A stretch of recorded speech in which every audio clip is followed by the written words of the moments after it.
Bismillahirrahmanirrahim. Allah'ın selamı, rahmeti ve bereketi üzerinize olsun. Hayırlı akşamlar diliyoruz değerli Rehber TV izleyicileri.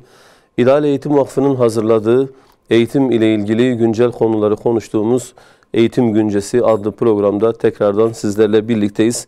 Bugün yine değerli hocalarımız bizlere konuk oldular. Sayın Hüseyin Oruç hocamız, hoş geldiniz hocam. Hoş bulduk. İyisiniz inşallah hocam. Hamdolsun. Allah razı olsun. Teşekkür ederiz hocam. Sayın Hadi Erdem hocamız bizlerle. Hocam sizler de iyisiniz inşallah. Hoş geldiniz. Hamdolsun, teşekkür ederim. Hoş bulduk. Allah razı olsun hocam. Teşekkür ederiz. Hemen hocam eğitim güncesi dedik. Özellikle bu hafta eğitim gündeminde olan bir konuyla başlamak istiyorum. Ki sürekli ara ara farklı şekillerde karşımıza çıkıyor. Eğitimde şiddet olayı dediğimiz bir Türkiye'nin veya eğitimin bir gerçekliği. Tabii bu anlamda baktığımız vakit son günlerde yansıyan bir olay üzerinden dayakçı öğretmen ismiyle hatta bugün okuduğum bir haberde görevden alındığı söyleniyordu. Bu bağlamda baktığımız vakit hocam genel hatlarıyla ülkemizde eğitimle ilgili şiddet olayları sadece dayak meselesi midir? Farklı şiddet türleri var mıdır? Özellikle şiddete teşvik eden sebepler nelerdir? Hani bu konuyu özellikle konuşmak istiyoruz ilk sorumuzda. Bu bağlamda neler söyleyebiliriz hocam? Tabii bunu gündeme getiren olay Aksaray'daki olay. Evet hocam. Ondan sonra da İstanbul'da Kadıköy'de bir okulda olay oldu. Aksaray'daki olayda kameralara yansıdı. Öğretmenimiz çocuğu epeyce sert bir şekilde dövüyor. Hatta etrafında dönerek dövüyor.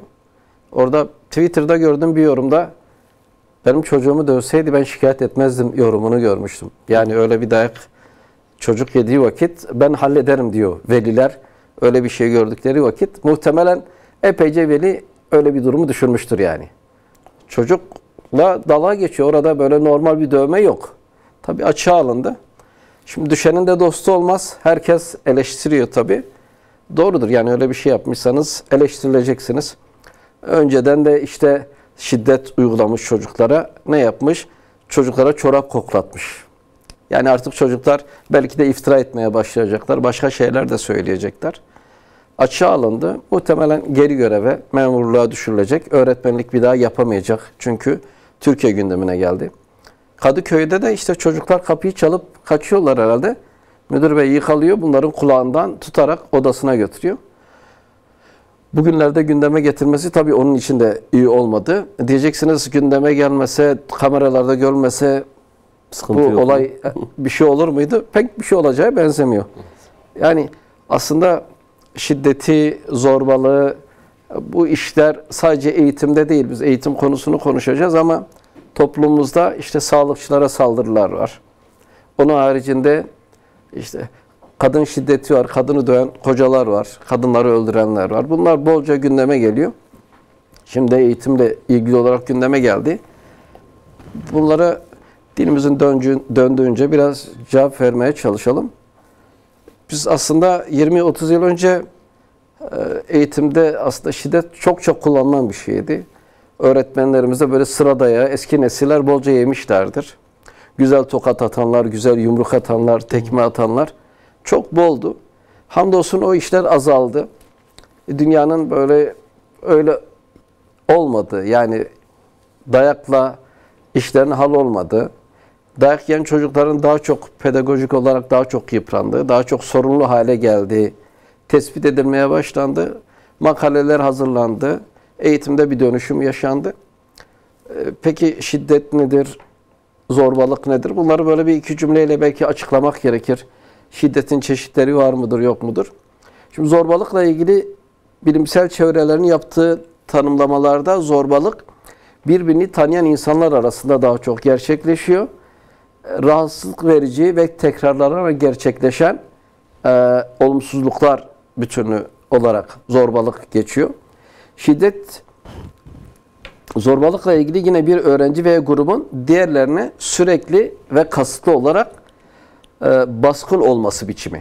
Hani 3-5 arkadaş diğerleri arasında bir kişiye karşı veya bir gruba karşı devamlı olarak baskı yapıyor. Bu zorbalık oluyor. Yani bunu okul ortamından ayrı bir şekilde düşünürsek işte beyazların siyahlara karşı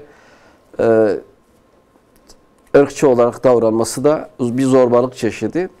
Bir maçlarda falan, İngiltere'de son zamanlarda yapılan maçlarda işte diz çöküyorlar. Tek diz üstüne bekliyorlar. Irkçılığı protesto etmek için öyle bir şey yapıyorlar. Yani ırkçılıkta zorbalığın bir çeşidi. Çünkü beyazlar orada ne yapıyorlar? Siyahilere karşı tavır alıyorlar. Köpekler giremez, siyahiler giremez gibi.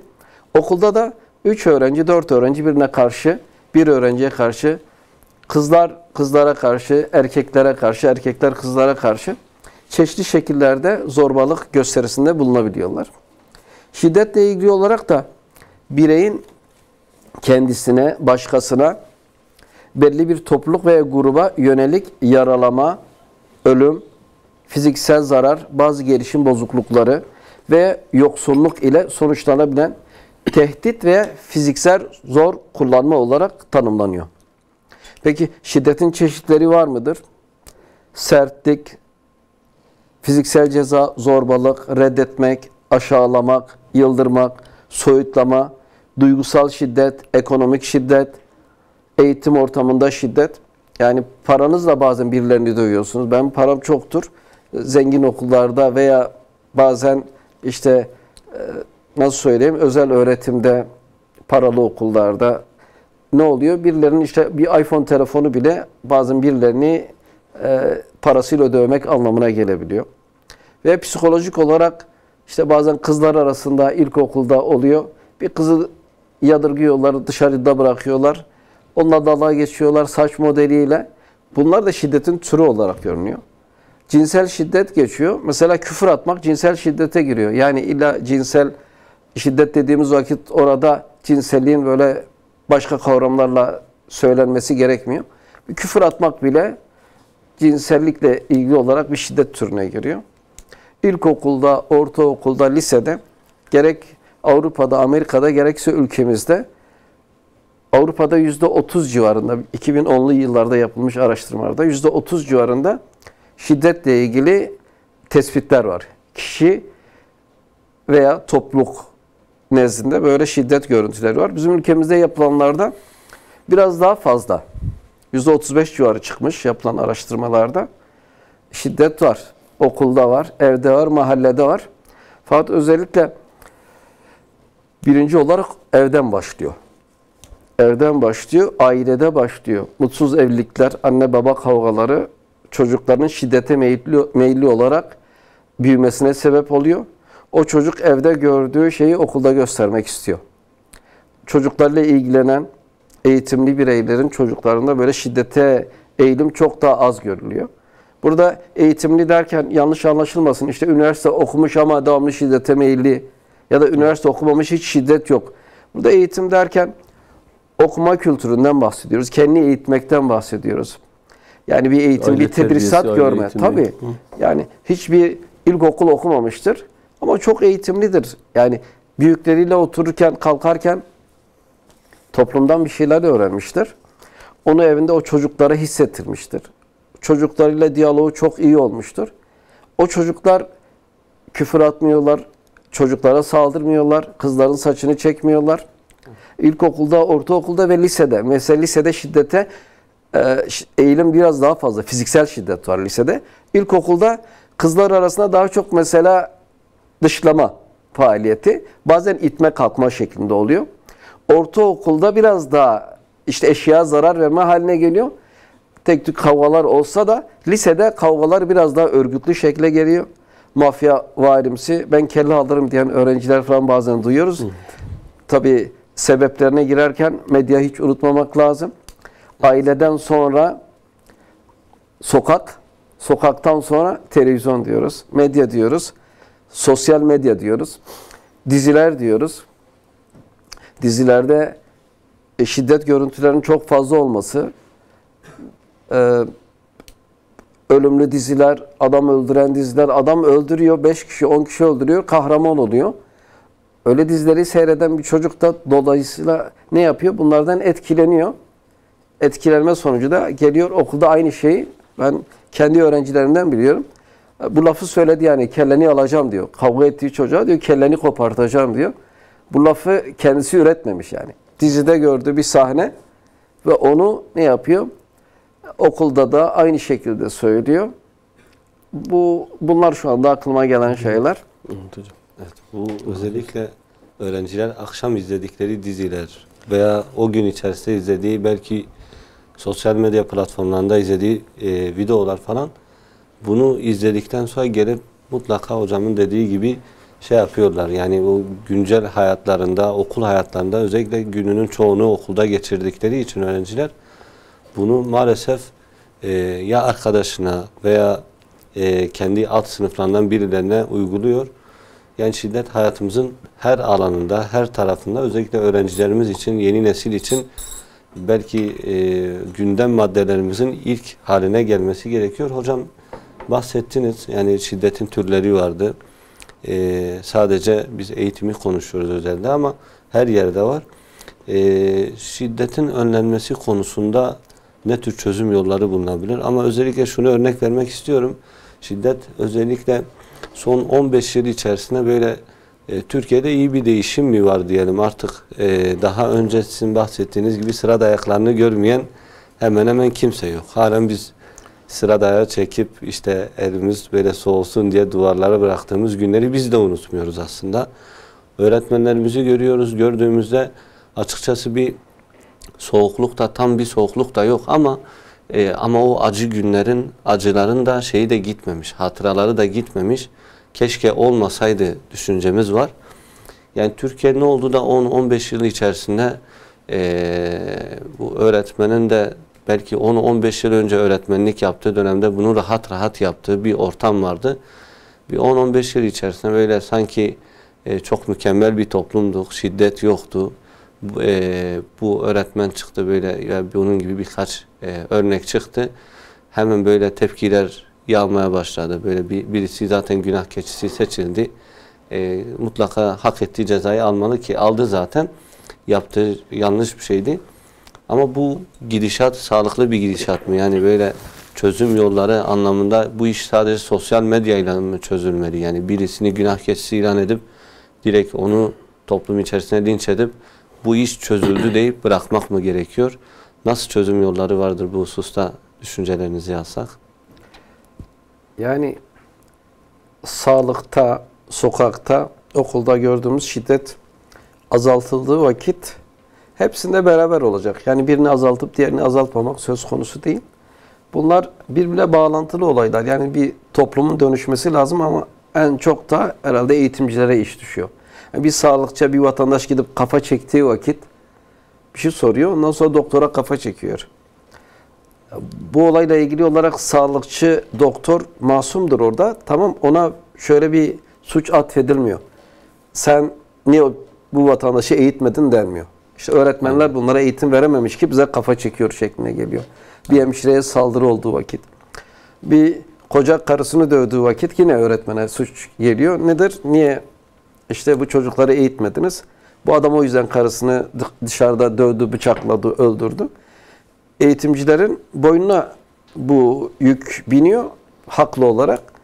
Eğitimcilerin bu işin üstesinden gelmesi gerekiyor. Ama nasıl gelecekler? Çok rahat bir iş değil. Bir kere eğitimcilerin de bu konuda eğitilmesi lazım. Yani bu öğrenci, sıkıntılı bir öğrenciyi eğitmek çok rahat bir şey değil. 15-20 yıl önce sıkıntılı öğrenci için sıkıntılı bir müdür yardımcısı olurdu, sıkıntılı bir öğretmen olurdu. Onu bir odaya alırdı, güzel de döverdiler. Sopalar vardı. Çocukları döverdiler ve pek çok velimiz de bunları böyle yad ederler. Ya eskiden öyle öğretmenler vardı. Böyle geçtiği vakit biz titrerdik. Şimdiki öğretmenlere bakıyorsun. Öğrenciyle sarmaş dolaş, kol kola geziyor. Hiçbir şey bilmiyor ki diyor. Aynen. Eskiden adam geçtiği vakit biz karşı kaldırıma geçerdik, bir de önümüze bakıp geçerdik. Esas duruşa geçiyor. Böyle anlatır. Her okulda böyle psikopat desem yanlış olmaz. Böyle dayakçı bir öğretmen, bir müdür yardımcısı olurdu. Bu profil değişti. Yeni öğretmenler artık biraz daha insancıllar. Öğrencilerle daha ilgililer. Artık toplumda, bakanlıkta hiç kimse öğretmenlerden dayak atmasını beklemiyor. Eskiden sosyal medya yoktu, telefonlar yoktu. Güvenlik kameraları yoktu. Şu anda bütün okullarda güvenlik kameraları var. 1 aylık, 2 aylık, bazı okullarda 6 aylık kamera çekimleri var. Yani oraya gittiğiniz vakit 6 ay boyunca o salonlarda, odalarda kamera varsa tabii hepsi çekim altına alınmış. Bir veli herhangi bir durumdan şüphelendiği vakit savcılığa başvuru yapsa, işte benim çocuğum şu koridorda dövülmüş, kayıtları istese o kayıtlar o veliye verilmese de emniyet tarafından incelenecek. Dolayısıyla şu anda o görüntülere ulaşmak eskisi gibi zor değil. Eskiden görüntü yoktu. Ne yapıyorsanız orada sizin aranızda kalıyordu. Şimdi öyle değil. Peki sosyal medya ile beraber bunlar ortaya çıktı. Çıkmaması için neler yapılabilir? Bu konuda yine eğitim gerekiyor. Öğrenci sorumluysa öğretmenin o çocukla özel ilgilenmesi gerekiyor. Rehberlik yapması gerekiyor. Ailesiyle iletişime geçmesi gerekiyor. Akran zorbalığıyla ilgili olsun, şiddetle ilgili olsun. Birçok konuda öğretmenlerin, idarecilerin çok ciddi seminerlerden geçirilmesi gerekiyor. Yani bu çocuklara takviye vermesi için başta öğretmenin ve idarecilerin bir eğitimden geçmesi lazım. Öfke kontrolü olan çocuklar var. Zorbalık, şiddet eğilimi olan öğrenciler var. Öğretmen öyle bir öğrenci gördüğü vakit ne yapacağını o da şaşırıyor. Çocuk üzerine geliyor. Cam bardağı kırmış, öğretmenin üzerine gidiyor. Öğretmen de orada ani olaylarda nasıl davranacağını bilmiyor. İdareci bilmiyor. Bununla ilgili de özellikle Muğla ilinde yapılmış böyle çalışmalar var. Eğitimcilerin, üniversiteli hocaların yaptığı çalışmalar var. Müdürler de pek çok yerde ne yapacaklarını şaşırıyorlar. Yani bilenler var. 15-20 yıl sonra öğreniyorsunuz. Yaşayarak öğreniyorsunuz. O çocuklar nasıl iletişime geçilir? O çocuk bunu yaptığı vakit direkt tokat mı atılır? Bir odaya alınması lazım. Konuşulması lazım. Rehberlik hocası, rehber öğretmen, idare ve en önemlisi veli ayağıyla beraber. Bu çocuğun üzerine düzgün bir şekilde eğilindiği vakit ne oluyor? Bu çocuk zamanla hareketlerini değiştiriyor. Sorunlu çocukların çoğu zaman velisi geldiği vakit biz şunu söylüyoruz. Veli geliyor, ben çocuğumu dövmüş diyor, o çocuğu getirin ben onu öldüreceğim diyor. Şimdi bu olaylarla karşılaşıyoruz. Gelmiş 10 yaşındaki çocuklar için bazen özellikle bölgemizde biraz daha tehlikeli. Okula gelirken o çocuğu dövmeye geliyor. Ya velisini falan değil. 10 yaşındaki çocuğa saldıran veliler gördük biz.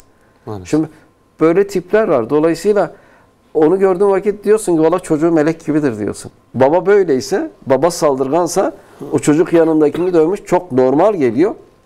O baba demek ki bunu çocuğa çok şey yaşatmış ki çocuk da bunu ne yapıyor? Sınıfındakilere aksettiriyor. Yani aile eğitilmeden, o ailenin ciddi bir rehabilitasyona girmesi durumu olmadan o çocuk düzelmiyor. Öğretmen bunu yapacak kadar sabırlıysa hani bir okulda 10 tane 15 tane sorumlu çıkıyor. Bazen bazı okulda da 40-50 oluyor. Oralarda gerçekten durum zor. Ama 5 kişi 10 kişi ise 30 tane öğretmen var, 20 tane öğretmen var.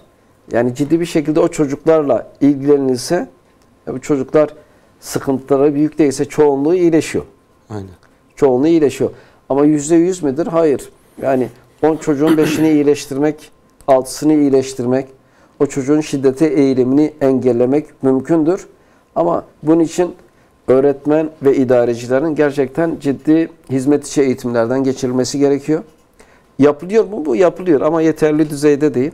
Özellikle pandemiden sonra toplumda böyle bir özellikle öğrencilerde şu anda öğretmenler ve idareciler bu sene çok zorluk çekiyorlar. Çocuklar 2 yıldır enerjilerini biriktirmişler. Biriktirmişçe şu anda patlama yaşıyorlar. Bütün idareci öğretmenlerin hepsinde böyle bir sıkıntı var. Evet. Çocukları durduramıyoruz. 2 yıl boyunca evde aileler de çok iyi ilgilenmişler. Allah razı olsun. Bazı aileler sadece telefon verip, tablet verip oyun oynatmışlar. Çocukların psikolojisi alt üst olmuş. 2 yıl önce çocuktan telefonu aldığımız vakit 10 gün bu telefon bizde kalacak lafına çocuk hiç bozulmuyordu. Şu anda bir gün telefonun bizde kalacak dediğimiz vakit kıyameti koparıyor çocuk. Annesi geliyor, babası geliyor, dedesi geliyor. Aile komple bahçede toplanmış. Nedir? Telefon olmaz. Çocuğun telefonunu almışsın. Bu çocuğun telefonunu hocam ver. Ya birkaç gün kalsın bizde. Bu çocuk biraz telefonsuz alır. Yok hoca biz kabul etmiyoruz. Çocuk bizi öldürecek evde. Çocuğu 2 yıl boyunca böyle telefona bağımlı hale getirmiş. Bir de ilkokul 2'yi düşünün. 3'ü düşünün. Liseyi düşünün. Hepsi böyle bir bağımlı hale getirmişler. Ve şu anda öğretmenlerin işi de zor. İdarecilerin işi de zor. Ailelerin de işi zor. böyle bir nesil yetişti. Bir de şiddetle ilgili, okulda şiddetle ilgili değinmeden geçemeyeceğimiz bir nokta var. Bir de öğretmene şiddet var yani. İşte Manisa'ydı zannedersem, öğrenci gitti okulda müdürü öldürdü. Pompalıyla müdürü öldürdü. Veya Diyarbakır'ımızda oldu. İşte Pirinçlik'te oldu. Şilve Toki'de oldu. 2 tane öğretmen ve idareci saldırıya uğradı. Çocuğuma kızmışsın diyor veli. Direkt olarak öğretmene kafa atıyor. Sendikalar birleştiler, basın açıklaması yaptılar. Yani öğretmen de burada şiddetin mağduru oluyor. Orayı da geçmemek lazım. Öğretmen de oluyor, idareci de oluyor, öğrenci de oluyor. Haksızlık nerede varsa tabii ki engellemek lazım. Yani biz öğretmene şiddet yapılmış, sadece orada durmamak lazım. Öğrenciye şiddet yapılınca da karşı durmak lazım. Öğretmen de, öğrenci de, idareci de, kadın da, erkek de, onun haricinde sağlıkçı da. Fark etmez. Yani birinin diğerinden bir üstünlüğü yok. Şiddet nerede görülürse engellenmesi lazım. Evet. Allah razı olsun. Özellikle hocam güzel bir noktaya değindi. Öfke kontrolü ve kriz yönetimi. Bu bağlamda en çok sıkıntı yaşanılan durum bence bu. Yani belki öğrenciye şiddet uygulanan öğretmen için söylüyorum. Belki 10 dakika öncesinde böyle farklı biri üzerinden bir görüntü kendisine izletilse bu yapılan şeyin ne kadar büyük bir yanlış olduğunu söyler. Aslında bunlar çoğu kez hani öğretmenlerde böyle bir ahlak veya bir alışkanlık değil. Birden patlayan bir olayın kontrol edilmemesi veya bir krizin, hatta çoğu kez bakıyorsunuz ki ben okumuş olduğum daha önce bir makalede öğretmenlerin şiddet sebeplerinin çoğunun altında aslında sebep olarak, yani olayı tetikleyen şey öğretmenin yine ya bir öğrencinin başka bir öğrenciye şiddetini engelleme veya işte öğrencinin sınıf ortamını bozma tarzında aslında orada iyi bir şeyle ama yanlış bir usulle, yanlış bir metotla olmadık bir modelle iş çözülmeye çalışılıyor. Gerçekten de öfke kontrolü ve kriz yönetimi noktasında önemli bir belki seminer verilme noktasında öğretmenlerin bir eğitime tabi tutulması lazım o anlamda. Bir de hani kanaatim hocam disiplin olaylarının yetersizliği de. Şimdi eskiden öğrenci okuldan direkt gidelim atılıyordu. Tabii belli bir sistem, bir silsile işletiliyordu. Şu an disiplin olaylarındaki yetersizlik öğrenciye ister istemez şu duygu veriyor. Ne yaparsam yanımda kar kalır. Böyle de olunca böyle bir öğrencinin sınıfta muhafaza edilmesi, sınıfta kontrol altına alınması zor oluyor. Öğretmen de çaresiz kaldığı an şiddete başlıyor. Yani bütün meseleleri sebep sonuç bağlamında değerlendirmek lazım. Onun için hani bir yerde eğitimde şiddet varsa orada illa disiplin yönetmeliği anlamda da bir sıkıntı vardır. Özellikle bugün ülkemizde gördüğümüz sıkıntıların başında bu da geliyor. Yine siz özellikle eskiden aileler dediniz ya hocam. Bence ailelerin öğretmenlere verdiği saygınlıkla da hani ilişkiliydi. Hatta hani hatırlamıyorum ama Osmanlı padişahlarının biri için söylenir. İşte çocuğu için gidiyor. Hocam beni de döver deyip yani çocuğuna o dersi veriyor. Yani hocaysa bir nevi böyle onun ayrı bir otoritesi vardır. O bilinç veriyor. Şimdi öğrencinin gözünde öğretmenin saygınlığı arttıkça aslında iş oraya gelmiyor. Gerçekten o da olayın hani farklı bir boyutu. Bu anlamda dediğimiz gibi mesele sebep ve sonuç bağlamı içerisinde ele alınması gerekir. Tabii ki hiçbir sebep, hiçbir gerekçe de bir öğretmenin veya bir öğrencinin şiddet uygulanmasını haklı çıkarmaz. Farklı bir konuyla hocam devam edelim inşallah. Söylemek istediğiniz bir şey varsa bununla ilgili ekleyebilirsiniz hocam. Bununla ilgili bir iki cümle daha ekleyeyim. Evet, yani hocam. Öğretmenlerin ve idarecilerin öfke yönetimi, karar verme, sosyal problem çözme, akran müzakeresi, çatışma yönetim becerileri, akran baskısına direnme, etkili iletişim becerileri, birbirine saygı gibi eğitimleri görmesi, eğitimde şiddetin önlenmesinde etkili olacak. Ve eğitimde şiddet engellendiği vakitte bu toplumun üst katmanlarına, alt katmanlarına, her tarafına yayılacak. Yani belki sağlıkta tabii okul toplumu çok etkiliyor. Bu çocukların hepsi buradan geçiyor. Ondan sonra topluma yayılıyorlar. O yüzden eğitimde biraz daha eğitimcilerin daha çok üstüne geliyorlar doğal olarak. Bununla ilgili bir şey daha söyleyeyim. Milli Eğitim Bakanlığı'nın meslek liseleriyle ilgili yeni bir açılımı oldu. Liselerde herkes üniversiteyi kazanacak diye böyle bir beklenti var. 2,5 milyon öğrenci sınava giriyor. 300-500 bin kişi, 600 bin kişi sıfır çekiyor. Yani eğitimle alakası olmayan, gerçekten çalışmak istemeyen, okul derslerini sevmeyen çok öğrenci var. Bakanlık bu çocukların meslek liselerine yönlendirilmesini istiyor. Güzel bir karar almışlar. 4 gün eğitim becerileriyle ilgili olarak kursa, kendi iş yerinde kalıyor. Bir gün sadece okula gidiyorlar. Ve bu konuda asgari ücretin belli bir miktarı veriliyor kendilerine. Sigortalarının bir kısmı ödeniyor. Yani çocuk 20-30 gün okula gelmemiş. Damsızdan zaten kalmış, gitmeye devam ediyor. Onun haricinde 13 tane dersin 12'si zayıf, bir beden eğitiminden geçmiş. Ya da bir resmi iyi. Öyle bir öğrenci okul okumak istemiyorsa meslek liselerine gitsin, yönelsin. Bir de yani bu çocuklarda böyle okulla çok derste ilgisi olmayan öğrencilerin şiddetle de zorbalıkla da biraz ilgisi oluyor. Çünkü akademik olarak yükselmek isteyen öğrencilerde yapılmış araştırmalarda ders çalışmayı seven, akademik yükselme ya da bir üniversite kazanma hevesi olan öğrencilerin şiddete çok daha az meyilli olduğu görülüyor. Dolayısıyla o kardeşlerimiz, o öğrenciler eğer dersleri sevmiyorlarsa meslek lisesinde en azından bir şeyler öğrensinler, bir meslek sahibi olsunlar. O okuldaki 34 kişi arasına böyle zorla gidip birilerini dövmektense gitsinler orada enerjilerini başka bir yere boşalsınlar. Çok daha iyi olacaktır. Onlar açısından da bu ders çalışmak isteyen öğrenciler açısından da çok daha güzel olacaktır. Meslek liseleri noktasında hocam güzel bir noktaya değindi. Özellikle belki şu an ülkemizdeki bütün meslek liseleri için durum öyle olmasa da genel anlamda ülkenin üretimine katkı noktasında ki pandemi döneminde önemli başarılara imza atıldı. Maske üretiminden, dezenfektan üretiminden derken birçok tıbbi araç gerecin üretimine kadar bunları gördük. Ben de hani ziyaret ettiğim bazı meslek liseleri vardı. Dikkatimi çeken bir yöndü. Özellikle orada öğrenci ve öğretmen arasında daha ciddi bir saygı seviyesi ve ortamı yakalanmıştı. Adeta hocam böyle sanayide ve işte esnaflarda gördüğümüz hocam usta çırak ilişkisi ve öğrenci oradaki hocasına bir usta gözle bakıyor. Özellikle de alanda iyi olan hocalarına ve ben hani bu adam işin ehlidir, bundan bir şeyler öğrenirim deyip ayrı bir saygı gösterdi. O ortama ben şahitlik ettim. Bu da dediğimiz gibi gerçekten de belki bir yerde hocam üretim varsa, bir yerde bir uğraş varsa, bir fikir varsa, bir meşguliyet varsa orada olumsuz durumların çoğunun ortadan kalkmasının görüldüğünü hepimiz şahitlik ediyoruz. Farklı bir konuyla özellikle hocam devam edelim inşallah. Özellikle bilim sanat merkezleri ve bilim sanat okulları ki son yıllarda yavaş yavaş artık takviye edici bir okul olmaktan ziyade hatta takip ettiğim kadarıyla hocam İstanbul'da, Ankara'da şu an yani diğer illerde olduğundan farklı olarak artık öğrencinin tüm vaktini orada alma şeklinde bazı projeler de bilim sanat okullarıyla ilgili düşünülüyor. Özellikle özel yetenekli çocuklarımızın, gençlerimizin her seviyede, ilköğretim, ortaokul, lise seviyesinde takviye edici yeteneklerini ortaya çıkarmaya yönelik okullarımız var bakanlık bünyesinde.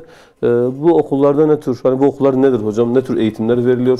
Özellikle bu okullara seçim noktasında da bazı bildiğimiz kağıt üzeri veya sözlü mülakat şeklinde bazı sınavlar yapılıyor.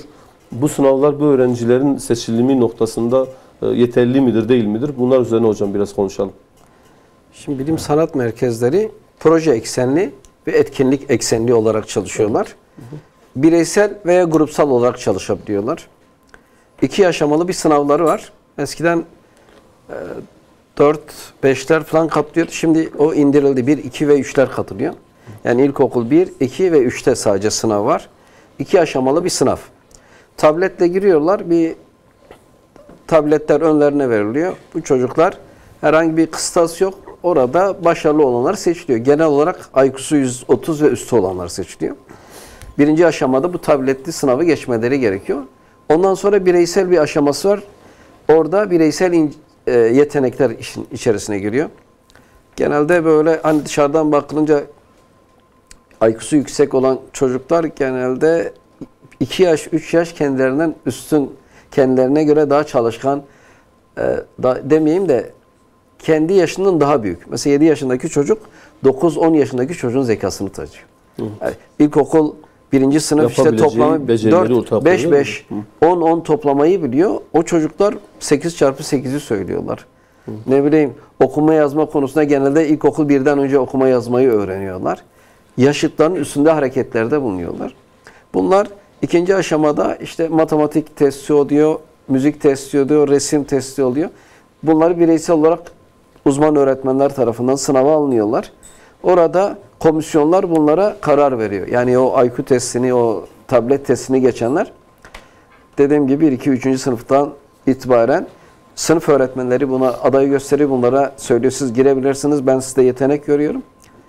Bunlardan öğretmenler tavsiye ettikten sonra bunları aileleri götürüyorlar.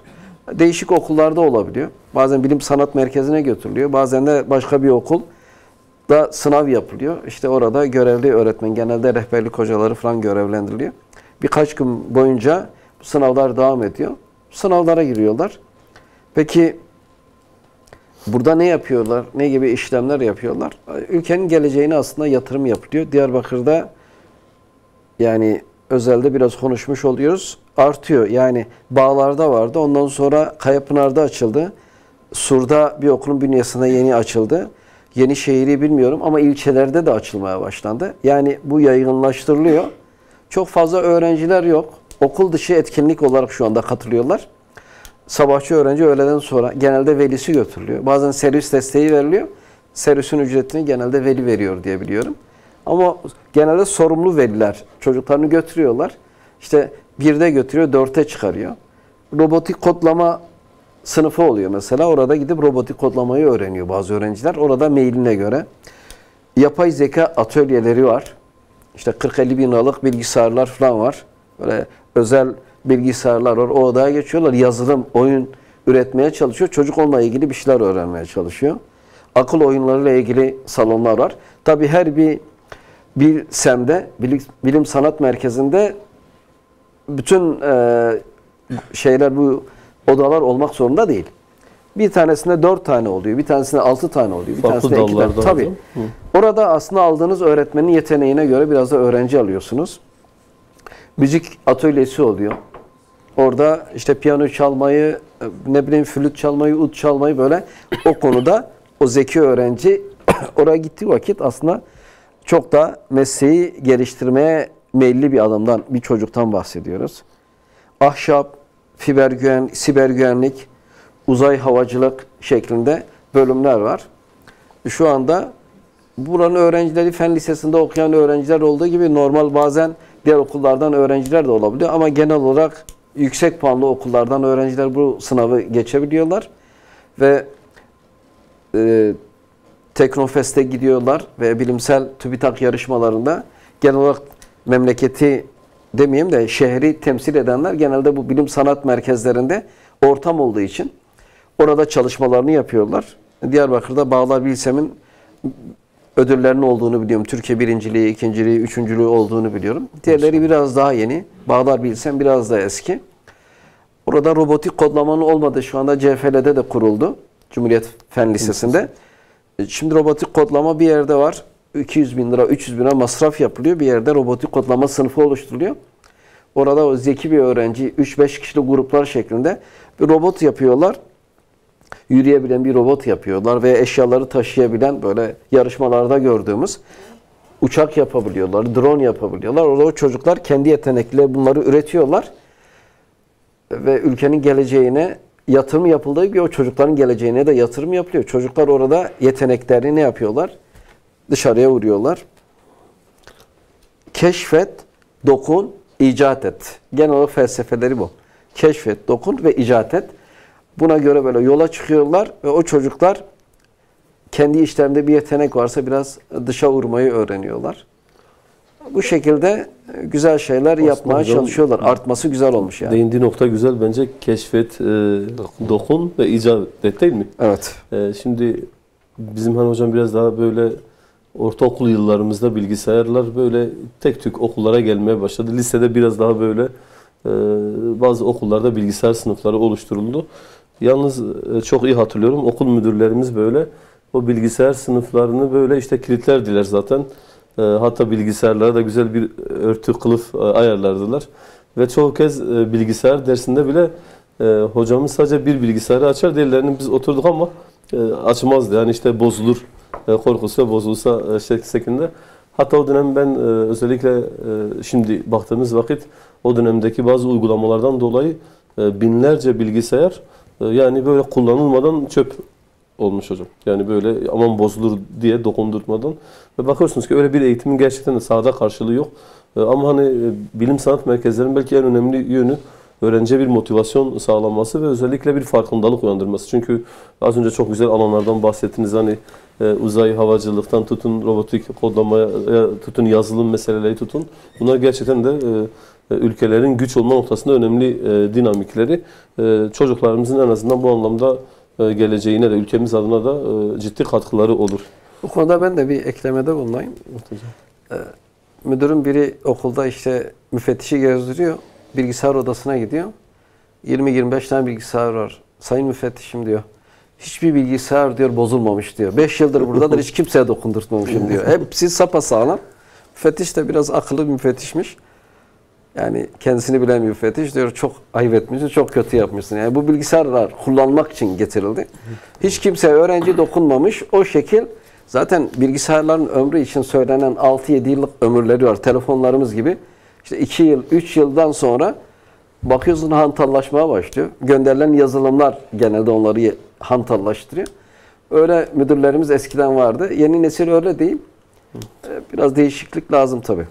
Evet. Hocam bir de biraz önce Bilsemler'den de bahsettik. Bilsemler'in sınavlarıyla ilgili yani böyle şu anda gerçekten de üzücü bir ortam da oluşuyor. Görmeye başlıyoruz. Bakıyorum böyle veli çocuğun önüne kitabı bırakmış. Bunlara hazırlık kitapları var şu anda. Yani 4. sınıf, 3. sınıf, 5. sınıf öğrencisi önünde testi çocuğa sorular çözdürüyor işte. Yani 3. 4. sınıf, 5. sınıf öğrencisi tıpkı üniversite sınavına girecek, DGS sınavına girecek bir öğrenci gibi stres yaşıyor. Yani ben hatta bir öğretmen arkadaşım yanında çocuğunu şey yapıyordu, böyle şunu da çöz, şunu da çöz gösteriyordu. Sorular güzel, gerçekten zeki bir çocuğun ortaya çıkması için güzel sorular. Ama yani zeki çocuk bu şekilde mi ortaya çıkar? Yani önüne kitap bırak, hazırlık yaptır, sınava sok. Oradan işte zeki çocuğu bulduk, tamam benim çocuk da zekidir. Hemen Bilsem'e gönderelim. Burada yani bu sınavın gelirsin. hazırlığı olur mu? Yoksa bu sınav zaten değil mi? Öğrencinin Yani, var olan durumunu ölçmeye yönelik bir sınav mı? Çünkü son yıllarda benim de çocuğum hani 1. sınıfa gidiyor. Öğretmen hani şey atmış işte Bilsem sınavlarına hazırlık kitabı anlamında. Hani bu anlamda belki hocam değil mi? Ben öyle anladım. Galiba bir çelişki olması bir lazım. metot mudur? Değil mi? Aynen, bir olay vardı, bir dinledim bir hatıra. Bir öğretmen arkadaşın şöyle diyor, işte komşularının çocuğu annesi şey yapıyor diyor, işte bizim çocuk biraz sanki biraz zeki, hocam bu konuda ne yapabiliriz falan. Hoca çocuğu çağırıyor, işte konuşuyor, bakayım işte ne kadar zeki diye, basit sorulardan zor sorulara gidecek şey örneğini veriyor. İşte diyor ki tahta kalem gösteriyor, kurşun kalem, işte diyor kurşun kalem, çilek ve bir tane daha tahtadan ağaç diyor. Bunlardan hangisi farklıdır? Çocuk orada çilek diyor. Yani ben normalde şey yapması lazım, başka bir cevap vermesi lazım. Aksine bir cevap veriyor. Ben soruyu tam hatırlamadım da. Yani normal herkesin vermesi gereken bir cevap yerine başka bir cevap veriyor. Daha farklı bir. Aynen. Hoca niye öyle söylediğin deyince işte diyor bunlar ağaçtan gelme, bu ise başka bir maddeden gelme. Oradaki o zekayı fark edince öğretmen işte diyor bak zeki çocuk bu. Yani zeki dediğimiz yani üstün zekalı öğrenci şey değil yani böyle normal bakış açısı yok. Tabii. Yani ilk sorudan kendini belli eder. Yani böyle önüne bıraktın 4-5 tane kitap bitirdi, testleri çözdü, mükemmel bir çocuk ortaya çıktı deyip çocuktan büyük umutlar bekleniyor. Yani bu çocuklara da belki bu dönemde zulüm mü ediliyor, rahatsız mı ediliyor diye de belki veliler de buradan uyarılabilir diye insan tavsiyede bulunabilir. Yani sınav sistemine giriyorsun. Biraz daha derin bir konu. Sizin üniversitelere lazım olan, ihtiyacınız olan sayınız 300.000 ama 2,5 milyon insan olduğu bir yerde herkes şunu söylüyor. Yani sayılar arasında bir tutarlılık yoksa, çok fark varsa sınav harici bir yöntem dünyanın hiçbir yerinde mümkün değil. Seçilim illa sizin o zeki çocukları elde etmeniz, görebilmeniz için sınav yapmanız lazım. O çocuğa zulüm müdür? Olabilir. 1, 2, 3 bir de 4, 5 artık yok. Eskiden vardı. 1, 2, 3 o çocuğu veli çok istiyor. Çocuk belki çok farkında değil. Şimdi o kitabı çalıştırmadığınız vakit çocuk soru tipini bilmiyor. Evet. Ama o zeki insanların, ben de duymuştum, İstanbul'da bir Bilsem müdürü, işte bir yetkili biri bir yerde yemek yiyor. Orada çocukla sohbet ediyor. Çocuğa bir soru soruyor. Çocuğu Bilsem'e götürüyor. O zaman biraz yetkileri de vardı. Götürüp kayıt yapıyor. Zeki çocuklar bambaşka bir yerden bakıyorlar. Aynen. Yani bizim bakış açımız yok. Fuat Sezgin gibi böyle 27 dil mi biliyorsunuz diye sorulduğu vakit diyor, biraz abartmışlar diyor. Biraz abartmışlar. Ya da Mimar Sinan ya yaptığı eserlerde, Kanuni döneminde yaptığı o Süleymaniye'nin altındaki o geçitleri ben TRT belgesellerde görüyorum. 305 metre caminin altından tüneller kazıyor. Haliç'e doğru tüneller yapıyor. Orada biriken nem o tüneller aracılığıyla Haliç'e gitsin diye, denize gitsin diye. Kaç yıl etti bilmiyorum. 500 yılı geçti. Halen hiçbir çatlama yok, hiçbir şey yok. Yani Mimar Sinan'ı halen şey yapıyorsun. O zeki çocuklardan biriydi, o hale geldi. O zaman Bilsem yoktu. Bir yerlerde o yeteneğinin ortaya çıkmasına sebep oldu. Yani o çocukları görmek için oraya gitmeleri iyidir ama dediniz sınav harici bir yöntem var mıdır? Aslında onu da ben çok olduğunu düşünüyorum. Anne babalar da bunu fark ederler. Geçenlerde bir velinin çocuğuna sorusu, işte tabi cinsel kimlik anlamında bir soru soruyor çocuğuna test için. İşte 4 tane kız çocuğu, 4 tane erkek çocuğu, bir tane kız çocuğunun olduğu bir fotoğraf var. Hani hangisi daha güzel diye soruyor. Orada öğrenci kız çocuğunu gösteriyor. İşte şaşırıyor, niye falan gösterdin? Hangisi sana benziyor diye. Veli şaşırıyor. Veli sonra bir daha soruyu sorunca işte bu bana daha çok 4 tane kız çocuğu, bir erkek çocuğu, işte bu bana daha çok benziyor diye cevap veriyor. O zaman veli biraz daha rahatlıyor. Yani bir veli aslında çocuğuyla iletişimi halinde o bile bunu tespit edebilir. Ama daha önce Bilsemler biraz sınıf rehber öğretmenlerinin tavsiyeleriyle, yani öğrencilerinden 1 tane ve 2 tanesini yönlendirdi ama maalesef şu anda WhatsApp gruplarında bunları paylaşıp her çocuk böyle buna müsaitmiş gibi gösteriliyor. Bu da öğrenciye bazen ayrı bir yük bindiriyor. Bu bilim sanat merkezlerini konuşurken hocam, öğrencilerin özellikle yeteneklerinin ortaya çıkarılması konusunda ülkemizde de böyle gerekli koşullar var mı? Bu hususta yani öğrenciler yeteneklerine göre yönlendirilebiliyor mu? İbn Haldun'un güzel bir sözü var. İnsan nasıl neye istidadı varsa onu mutlaka bulur. Bir şekilde o yeteneğini keşfeder. Bu hususta öğrencileri yeteneklerine göre yönlendirme hem ilkokuldan hem de liseden itibaren gerekli koşullar var mı? Çözümler iyi mi, değil mi? Bunu sorabilsek size. İlkokul, ortaokulda yönlendirmenin yapılması aslında çok iyi olur. Çocuklar maalesef lise sonunda 11-12. sınıfta meslekleri öğrenme babında işte okullar bir avukat, bir doktor, ne bileyim savcı, hakim, diş doktoru şeklinde meslek erbabını çağırıyor okullar. Bunlar geliyorlar, mesleklerini tanıtıyorlar ve öğrenci çoğu zaman bu mesleklerle tanışması, biraz ayrıntılı öğrenmesi 11-12'yi buluyor. Aslında bunların çok genç yaşlarda, belki ilkokulda öğrenmesi lazım. Çocuğun yeteneğinin olduğu yere yönlenmesi çok önemli olur, çok güzel olur. Fakat maalesef bizde 11-12'de oluyor. Bazı bu bilsemli çocuklar ve bazı öğrenciler aslında küçükken ilkokul 1-2'de hepsi doktor, hakim oluyor, avukat oluyor. Fakat zamanla değişiyor, bu fikirler değişiyor. Fakat öğretmen olmak isteyenler çok fazla. Bu konuda yönlendirme konusunda öğretmenler, rehberlikçiler bir şeyler yapıyorlar ama çok bunun böyle planlı bir şekilde olduğunu düşünmüyorum. Yani çocuklarımız halen lise 1'de, lise 2'de meslek seçerken bile o mesleğe ait özellikleri bilmiyorlar. Kendi bireysel kabiliyetleriyle sosyal medyada veya başka yerlerde, tanıdık akrabalarda bunları sorarak öğreniyorlar. Bazı veliler bilinçli olduğu için çocuklara belki bunları tanıtıyor. Bazı veliler de çocuğun yönelimine bakmadan neresi çok para getiriyor, neresi garanticidir. Maalesef ülkemizde öyle bir gerçeklik de var. Adam işte sevdiği meslekle ilgili olarak çok aslında idealleri var. Çok sevdiği bir meslek. Ama ailesi o meslekten para gelmeyeceğini bildiği için çocuğu engellemeye çalışıyor. Bazen çocuğu zorla işte tıpa yazdırıyorlar. Çocuk gidiyor tıp fakültesi 4'te terk ediyor. Böyle durumlar da oluyor. Dersler ağır geliyor. Bana göre değil diyor. Bazen de çocuk tıp okumuyor, başka bölümü gidiyor. Okuyor, ondan sonra diyor ya ben niye bunu okudum? Ben parayı daha çok seviyorum. Keşke onu okusaydım. Yani o konuda maalesef öğretmenler, aileler yeterince yönlendirmede bulunamıyorlar. Çocuklar kendi kabiliyetleriyle, belki rehberlik hocasından, sınıf öğretmeninden, çevresinde bilinçli insanlar olunca öğreniyorlar. Ama yoksa bu konuda zorluklar çekiyorlar. Yanlış meslek seçenler, sonradan değiştirenler işte toplumda az değil. Maalesef. Evet. Evet hocam, son 4-5 dakikamız var. Son bir soru sormak istiyorum. Özellikle son günlerde öğretmenlerin özlük haklarının iyileştirilmesi noktasında bazı beklentiler var. Sendikalar da bunu dile getiriyor. Milli Eğitim Bakanı da bu hususta yeni öğretmenlik meslek kanunuyla ilgili herhalde sanırım önümüzdeki günlere meclise gelecek. Daha önce Cumhurbaşkanı'nın verdiği bir öğretmenlere müjde vardı. Uzman öğretmenlik ve baş öğretmenlik meselesi.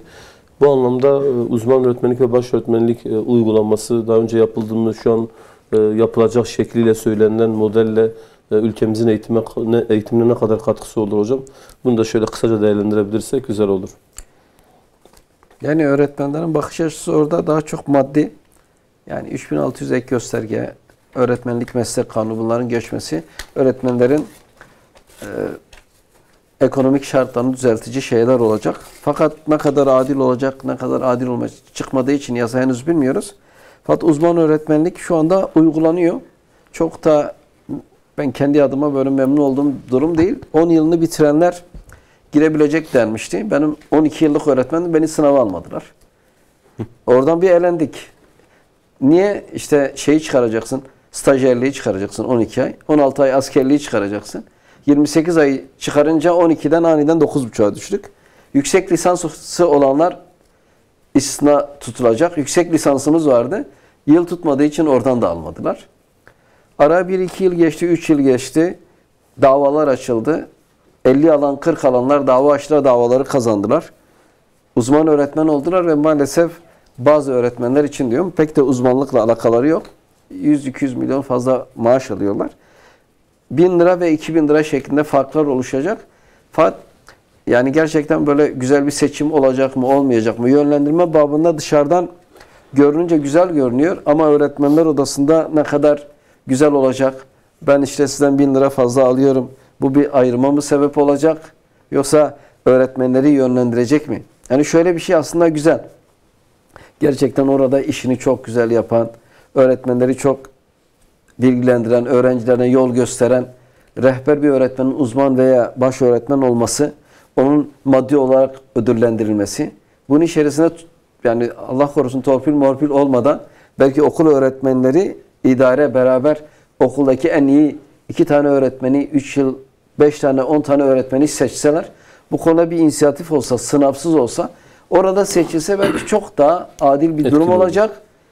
Öğretmen sınavda belki 90 alıyor ama öğrenciyle iletişimi yok. Döner tekme atan bir öğretmen düşünün, uzman öğretmen olmuş. Bu çok da güzel bir durum olmayacak. Ama genel olarak bakış açımız odur. 1000 lira maaşımız artacak mı, artmayacak mı? 2000 lira mı artacak? Benim yılım tutacak mı, tutmayacak mı? Biraz oradan bakıyoruz. Yavaş yavaş bunlara karşı tavrımız da çıktıktan sonra herhalde oluşacak. Evet hocam. Teşekkür ederiz hocam. Programımızın ben teşekkür ettim. sonuna geldik. Katkılarınızdan dolayı Hüseyin Oruç hocamız bizlerleydi. Yine Hadi Erdem hocamız bizlerleydi. Özellikle eğitimde şiddet olaylarını konuştuk. Yine bilim sanat merkezlerini konuştuk. Ve son olarak da öğretmenlerin bazı özlük haklarına değindik. İnşallah önümüzdeki hafta farklı bir konuyla, farklı konuklarla tekrar sizlerle birlikte olacağız. Allah'a emanet olunuz. Selamete kalınız. Hayırlı akşamlar.